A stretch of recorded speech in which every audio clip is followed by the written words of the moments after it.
Un regard maintenant en France, et ça faisait plusieurs semaines que la polémique enflait au fur et à mesure des arrêtés municipaux, plus de 30 jusque-là qui interdisent le port du burkini sur la plage. Aujourd'hui, le Conseil d'État a tranché, les maires ne peuvent restreindre les libertés qu'en cas de risques avérés pour l'ordre public. L'arrêté de Villeneuve-Loubet qui était donc devant le Conseil est suspendu. La requête qui a mené à cette suspension avait été déposée par le Conseil français du culte musulman, mais aussi par la Ligue des droits de l'homme. On écoute son avocat. Le Conseil d'État a dit le droit et il a ramené le débat à sa juste mesure. Est-ce qu'il y avait une atteinte aux libertés fondamentales? Le Conseil d'État a répondu oui, il y a une atteinte disproportionnée à la liberté de religion. Il n'y avait pas d'éléments suffisamment caractérisés d'un trouble à l'ordre public. Et le Conseil d'État, dans ces conditions, dans la lignée de ses précédents, dans la suite de sa jurisprudence habituelle, a décidé que le maire n'avait pas les pouvoirs, dans ces conditions, de restreindre la liberté religieuse.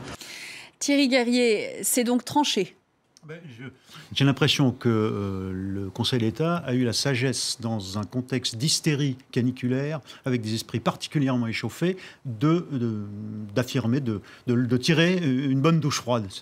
Et il a ramené les esprits à la réalité de notre droit et de la sagesse qui doit prévaloir à partir de là. Évidemment, et je comprends ceux que ça inquiète, dans un contexte post-attentat et post-Nice en particulier, mais évidemment, le burkini est un signal identitariste, communautariste, et un symbole de régression pour les femmes. Mais un adulte, femme ou homme, mais un adulte qui, individu, hors contexte d'une représentation publique, administrative, affirme un tant soit peu la kippa, les soutanes de prêtres plus traditionnels, catholiques, affirment un tant soit peu un signe religieux, ça n'est pas interdit.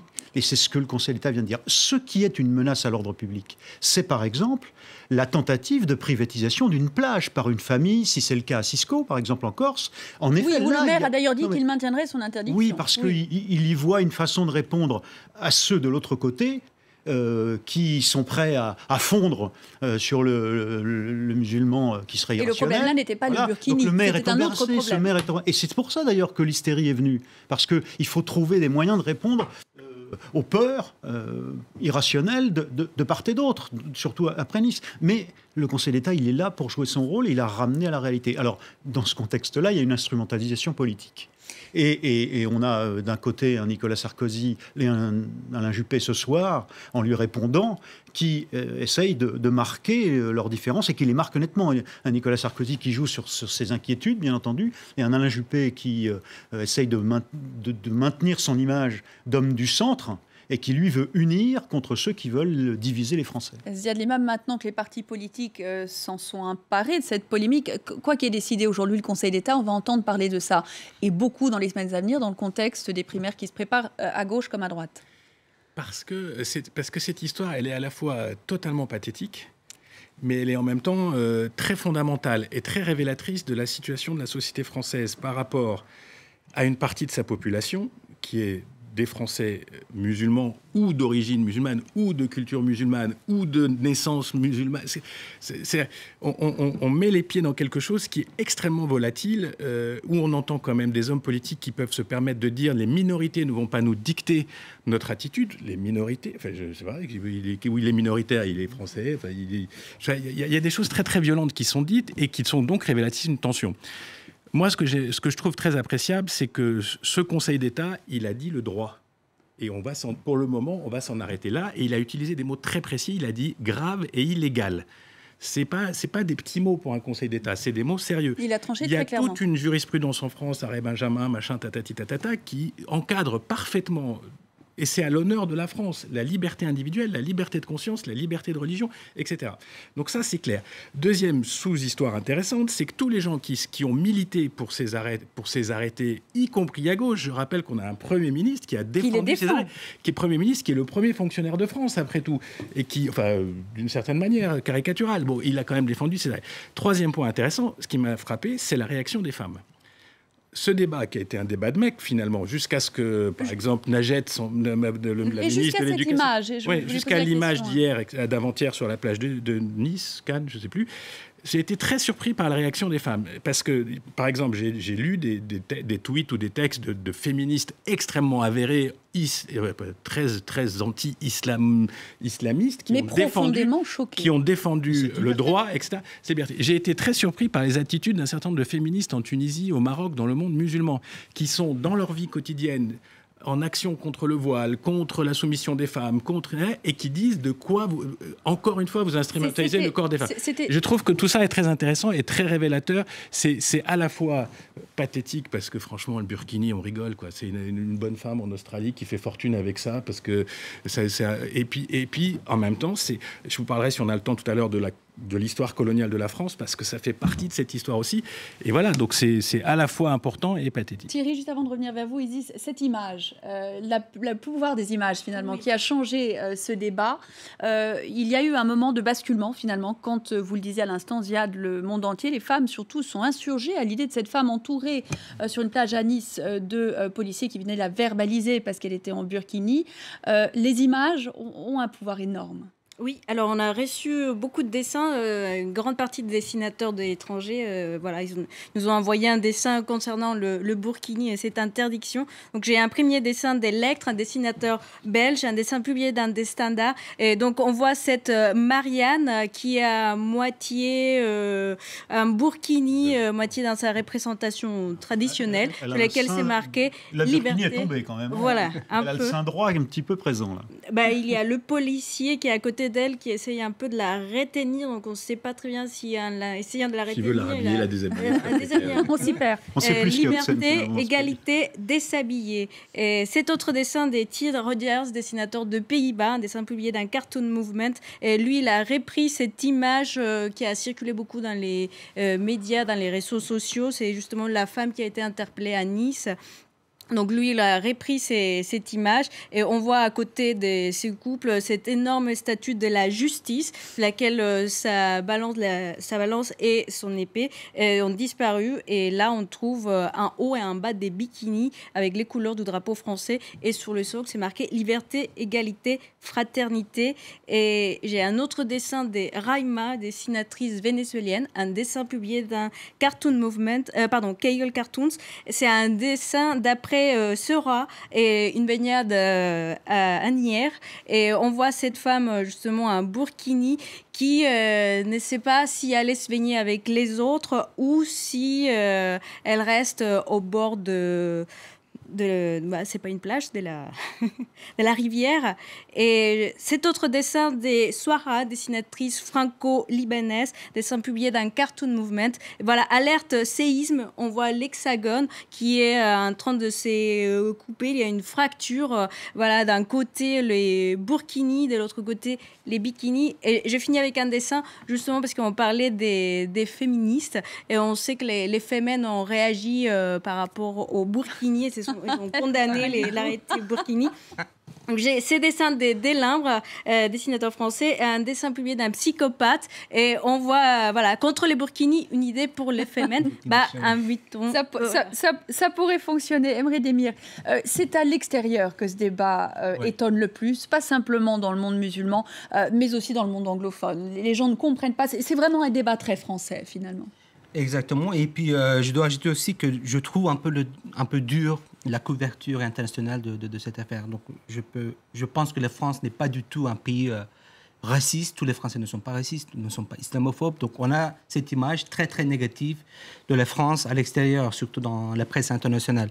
Et si l'islam ou si les polémiques autour de l'islam font parler autant d'elle, c'est parce qu'il y a en fait aujourd'hui une conjonction entre une droite identitaire et une alliance peut-être, même entre une gauche anticléricale. Donc on voit un peu l'émergence de figures comme Valls dans la gauche qui représente ce gauche anticléricale. De l'autre côté, Sarkozy qui est de plus en plus dur dans son approche contre les musulmans. Donc il y a cette conjonction qui crée en fait cette atmosphère. Évidemment, il y a l'atmosphère post-attentat, il y a le durcissement en fait, des positions des Français de tout bord, les catholiques, les laïcs, etc., contre l'islam, sur la place de l'islam en France. Mais quand même, je trouvais, en fait, c'est la couverture depuis une semaine de cette affaire un peu dur. Donc il faut comprendre aussi le contexte français. La loupe, elle joue bien son rôle. C'est-à-dire que de grossir une affaire, c'est vrai que ça peut être un peu misleading, comme diraient nos amis anglais, mais franchement, là on est dans quelque chose de dur. C'est pas une petite communauté, l'islam en France. C'est 6-7% de la population française. Elle vient pas d'une émigration, j'allais dire, naturelle. C'est lié à une histoire coloniale. Il faut rappeler quand même que la France a été une puissance naturelle, coloniale. mais pas par hasard. Oui, enfin, bref, elle est issue de cette émigration de l'histoire coloniale. Elle est issue que ce soit les musulmans du Maghreb, que ce soit les musulmans d'Afrique subsaharienne, etc. C'est tous des gens qui sont les enfants ou les petits-enfants, etc., de gens qui ont été colonisés. Et la France a un rapport complexe avec cette histoire, cette partie de son histoire. Et la France a un rapport complexe avec l'islam chez elle. Et la France a un rapport complexe avec la diversité chez elle. La question, c'est quoi être français aujourd'hui, mérite d'être posée. Moi, j'ai une réponse qui n'est pas la même que celle de M. Hollande, ou qui n'est pas la même que celle de M. Sarkozy. Je viens de faire un lapsus absolument magnifique. Je pensais à Sarkozy, j'ai dit Hollande. Donc voilà, c'est pas un petit débat, c'est un vrai débat. Et dans le contexte de la violence, des attentats, du fait qu'il y ait des gens qui sont français et qui roulent, qui dévastent la ville de Nice avec un camion, tout ça joue un rôle. Il ne faut pas échapper à ça. Mais on a besoin de transcendance. On a besoin de monter le débat. Et donc, quand on fait des arrêtés qui limitent la liberté personnelle, religieuse, au contraire, on met le feu. On met l'incendie en place. On apprend à l'instant que plusieurs des maires, dont ceux de Nice et Fréjus, qui étaient à l'origine de ces arrêtés, veulent les maintenir malgré cette décision aujourd'hui. Ce sont des postures politiques. Mais donc on va vers une situation de conflit ouvert autour de cette question. C'est loin d'être terminé. Mais quand même, là, c'est une république de droit. Donc le Conseil d'État, c'est le Conseil d'État. C'est la plus haute juridiction administrative. Donc ça fera jurisprudence. Donc peut-être qu'il y aura 15 ou 16 ou 20 procès qui vont avoir lieu, mais c'est réglé. C'est-à-dire sur le fond, c'est réglé. Après, c'est pour ça que M. Sarkozy sort la nouvelle carte en disant il faut une loi. C'est pour ça qu'il y a d'autres encore plus à droite qui disent il faut bannir tous les symboles religieux. Mais enfin, dans quel pays on vit? Tous les symboles religieux dans la rue? Non mais même après les guerres de religion avec les protestants, avec l'émergence d'une nouvelle présence du judaïsme en France avec Napoléon, jamais il n'a été dans les projets, y compris au moment de la loi de 1905, d'en arriver à ce stade. Bon, aujourd'hui, on a un contexte qui est évidemment très compliqué, puisqu'on est post-attentat. Mais l'enjeu, je crois que à cet égard, tu as raison, l'enjeu, c'est la question de l'identité de la France, de ce que c'est que la France et de ce qu'elle veut être au moment où elle doit se poser la question et au moment où elle va choisir son nouveau chef dans l'année qui vient. Et alors c'est intéressant de voir comment ça pénètre déjà les stratégies des uns et des autres. À gauche, certes, vous disiez tout à l'heure, on peut le dire aux téléspectateurs, il y a deux gauches, il y a deux droites. Oui, clairement, cette affaire en est le symbole. Et il y a une droite, Nicolas Sarkozy, en dehors même de l'extrême droite elle-même, qui envisage peut-être déjà un rapprochement avec la droite la plus dure. Et puis, il y a quelqu'un qui a fait un autre choix, qui est la stratégie d'Alain Juppé, qui est que l'élection se gagnera sur l'unité du pays, que les Français choisiront celui qui pourra le mieux, celle ou celui qui pourra le mieux les réunir. Voilà, là il y a un pari, il y a deux paris différents entre celui de Nicolas Sarkozy. Alors justement, Thierry, vous me permettez de lancer ce sujet. Après cette décision et l'appel ce soir à l'apaisement au calme de la part du ministre de l'Intérieur, un point sur cette polémique qui divise déjà les partis et jusqu'au sein du gouvernement. Nabia Makloufi. Il peut être bleu turquoise combiné au bleu ciel, bleu marine ou encore noir pour rester classique. Le burkini ou le grand plongeon dans l'arène politique. Depuis plusieurs jours, le costume de bain fait des vagues. Il est désormais l'argument clé de la campagne présidentielle. Par principe, ceux qui souhaitent venir porter un coup de canif ou de poignard dans cet ensemble de valeurs qui fondent la France, eh bien ça, il faut le combattre. Et donc le burkini, ça doit être lu de cette façon-là. Aujourd'hui, c'est un vêtement qui est provocateur, car il contient un sens politique. Et ce sens politique, il faut le combattre. Des propos qui ont agacé le premier secrétaire du PS, visiblement déjà contrarié par le nombre d'arrêtés anti-burkini. 30 villes, vous avez vu des burkinis sur 30 plages. Donc aujourd'hui, nous sommes dans une situation où, à l'évidence, un parti politique, les Républicains, instrumentalisent une question réelle, mais instrumentalise cette question pour essayer de progresser dans les sondages. Et ils ne sont pas les seuls, les Républicains, puisque le Front National va même plus loin dans ses ambitions. S'il est au pouvoir, le parti interdira le port du voile dans l'ensemble de l'espace public. Dans la rue, dans les transports, au travail, dans les services publics, dans la rue, dans l'université, partout. Nous allons étendre la loi de 2004 qui s'est appliquée à l'école. En attendant, tous les regards sont portés vers le Conseil d'État. La plus haute juridiction du pays se prononcera cet après-midi sur la légalité des arrêtés portant sur l'interdiction du burkini. Juste sur cette question, donc vous disiez à l'instant, les maires de Fréjus et de Nice peuvent décider de maintenir leurs arrêtés, mais la justice fera son travail et ça sera terminé. Ce qui n'est pas terminé, c'est que maintenant, les partis politiques, Thierry, appellent à légiférer, surtout l'extrême droite, bien sûr, mais Nicolas Sarkozy aussi. Oui, mais tout ça, c'est un débat, une instrumentalisation politicienne à court terme dans le contexte du lancement de la primaire à droite et du positionnement des différents courants en vue d'éventuelles primaires à gauche. Voilà. Il faut en effet pouvoir affirmer, c'est une magnifique occasion pour les uns et les autres d'exister ou de se compter. Bon. On est un peu comme dans l'affaire du voile il y a quelques années. La loi est assez précise en France et tous les éléments juridiques existent dans le droit français pour remettre les pendules à l'heure et la place au milieu du village. En l'occurrence, tout ce qui est du domaine de l'administration et d'une capacité, notamment, ça s'est un peu élargi à l'entreprise, à vivre ensemble dans l'entreprise, même si les jurisprudences ne sont pas tout à fait les mêmes, impose une forme de neutralité. Après, chaque citoyen en France, qu'il soit juif, qu'il soit protestant, qu'il soit catholique, ou qu'il soit athée d'ailleurs, ou qu'il soit musulman, a droit d'affirmer une forme de religiosité, y compris à travers... À moins qu'on change la loi. Non mais j'ai le souvenir de ma... Non, mais Pardon, mais j'ai le souvenir de ma propre mère, catholique, pratiquante, qui, dans certaines circonstances, allait il y a encore 40 ans à la messe avec une mantille.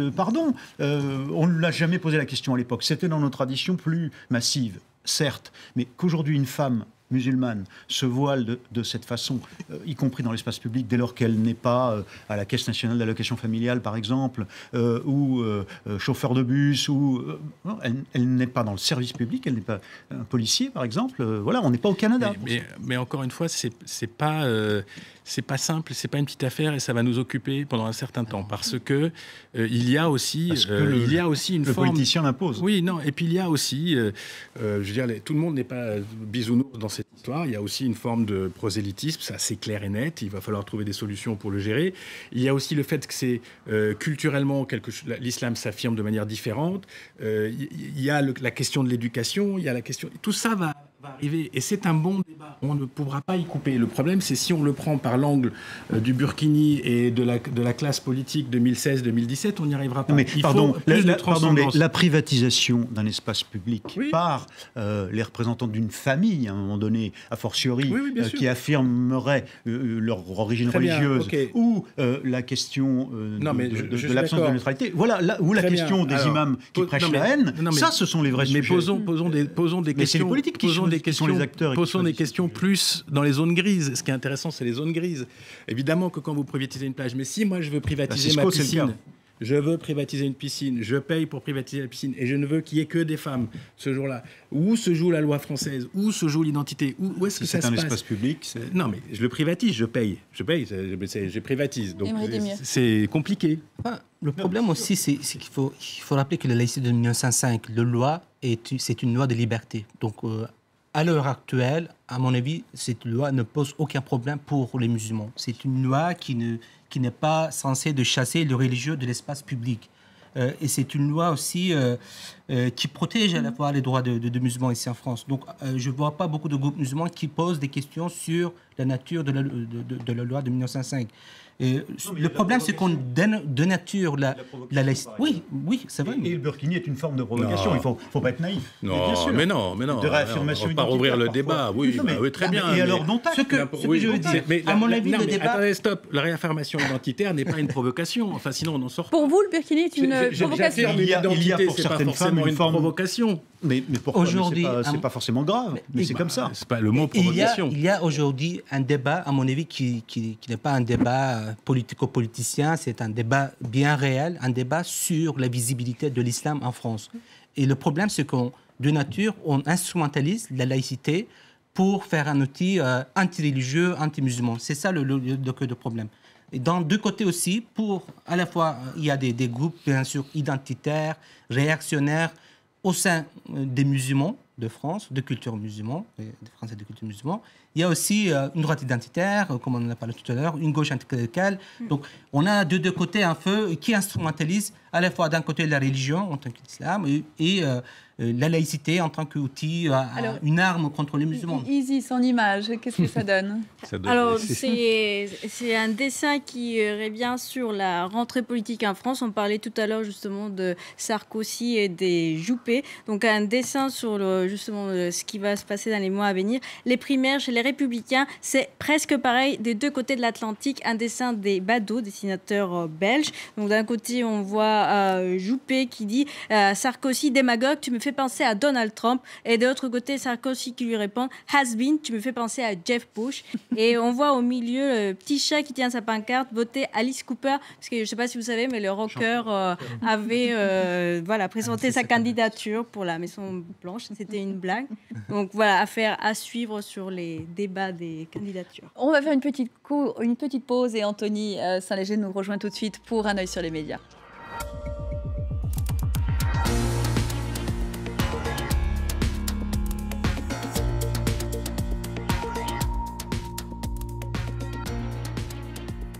Anthony, bonsoir. On reparle bien sûr avec vous de cette polémique en France autour du Burkini. Le Conseil d'État a tranché, l'arrêté pris par la ville de Villeneuve-Loubet est donc suspendu. Oui, alors un arrêté de principe qui fera jurisprudence et il faut dire que le Conseil d'État a tenu à justifier bien évidemment cette décision qui était très attendue en précisant que les arrêtés étaient une atteinte grave et illégale aux libertés fondamentales et puis aussi que le port du Burkini était non pas un trouble à l'ordre public. Alors je ne sais pas pourquoi ça ne fonctionne pas, mais ce n'est pas grave, je vais continuer. Alors, ce qu'il faut dire, c'est que cette décision était très attendue et que l'ampleur des réactions a été à la hauteur des réactions sur les réseaux sociaux. On va essayer comme ça. Alors, ça ne marche pas, ça va être très pratique pour montrer les réactions des internautes. Alors, ce qu'il faut dire aussi, c'est que la décision a donné raison à la Ligue des droits de l'homme, qui estimait que c'était un coup d'arrêt utile un coup d'arrêt utile, mais que ça ne résolvait rien. Pourquoi ? Parce que ça avait davantage stigmatisé les musulmans. Le CFCM, de son côté, lui, a réagi aussi en précisant que c'était une décision de bon sens et surtout une victoire du droit. Alors, il y a eu aussi les internautes. J'aurais aimé vous les montrer. On verra. On va vous faire confiance. Voilà, on verra si à 20h45 ça fonctionne. Alors, beaucoup d'internautes ont été tout simplement soulagés parce qu'ils en ont marre d'entendre parler de cette polémique. Et certains ont même pensé que ça pourrait mettre fin à ce débat politique. Alors, je ne suis pas sûr que le vœu de cet internaute soit exaucé. Pourquoi ? Parce que, on le sait, la polémique a agité beaucoup la société. Certes, mais aussi la classe politique bien avant et forcément bien après. Alors, il y a eu les réactions à gauche où Bernard Cazeneuve, le ministre de l'Intérieur, a par exemple tenu à jouer l'apaisement. C'est ce qu'il a fait dans un communiqué. Il y a eu les réactions de Mathieu Hanotin qui estime que la République a gagné ou encore de Samia Ghali, sénatrice socialiste des Bouches-du-Rhône, qui, elle, estime que c'est un soulagement. Pourquoi ? Parce que c'est enfin une décision qui est prise et qu'elle estime qu'on est dans un état de droit et de liberté. Alors, il y a aussi d'autres réactions à droite, bien évidemment. On le sait, vous en parliez tout à l'heure, la droite qui souhaite l'interdiction du burkini. Alors, il y a les proches de Nicolas Sarkozy, comme Christian Estrosi, qui a même publié, l'ancien maire de Nice, qui a même publié une lettre sur Twitter et en appelle directement à Manuel Valls. Il y a aussi le Front National, on le sait, on l'entendait tout à l'heure, et Florian Philippot, dans un tweet, parle même de vêtements d'apartheid. Il appelle au plus vite à légiférer. Alors, il faut le rappeler, le Front National qui demande l'interdiction de tout signe religieux ostentatoire dans l'espace public. Et puis, celui qui n'a pas fait dans la demi-mesure, c'est le président de Debout la République qui a parlé. Pour lui, cette décision du Conseil d'État va donner d'autres dérives. Pour lui, le burkini aujourd'hui, c'est la charia demain. Oui. On va regarder avec Isis un dernier petit dessin, mais juste Thierry, avant qu'on ne retourne à Isis, vous disiez à l'instant que pour vous, le burkini est une provocation.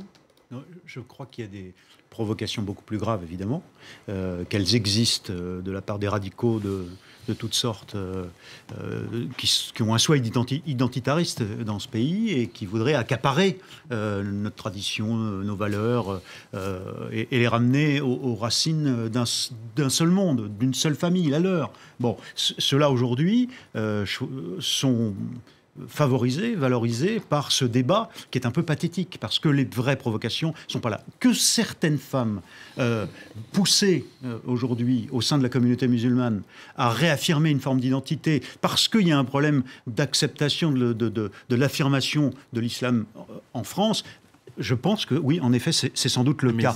Pour autant, je crois qu'une fois de plus, hein, le sujet n'est pas là. Et puis surtout, je pense que jusqu'où on est si faible qu'on a besoin comment dirais-je, d'être aussi radical et de se battre sur un bout de tissu comme celui-là. La France n'est pas le nombril du monde, elle a ses problèmes, mais le problème du voile traverse tout le monde islamique. C'est pas qu'en France que le problème se pose. Vous allez sur les plages tunisiennes, que je connais un peu, il y a des filles voilées, il y a des filles en burkini, il y a des filles en djellaba, il y a des filles en bikini, il y a des filles en Karl Lagerfeld, et tout ce monde essaye de trouver une espèce de cohérence. C'est comme le burkinichon. Tout ce monde essaie de trouver un vivre ensemble. Donc c'est une affaire interne à l'islam. L'islam est une religion de France aussi, et il y a des Français musulmans qui doivent se coltiner ce problème. Donc la France et sa laïcité n'est pas si faible qu'il faille en arriver. Alors un débat qui continuera ici. J'aurais aimé qu'on puisse regarder quelques images en plus. Malheureusement, nous allons manquer de temps. Merci beaucoup à mes éditorialistes d'avoir été avec nous ce soir. Merci beaucoup à vous d'avoir suivi ce débat. On se retrouve lundi soir pour un tout nouveau débat sur France 24. Bon week-end.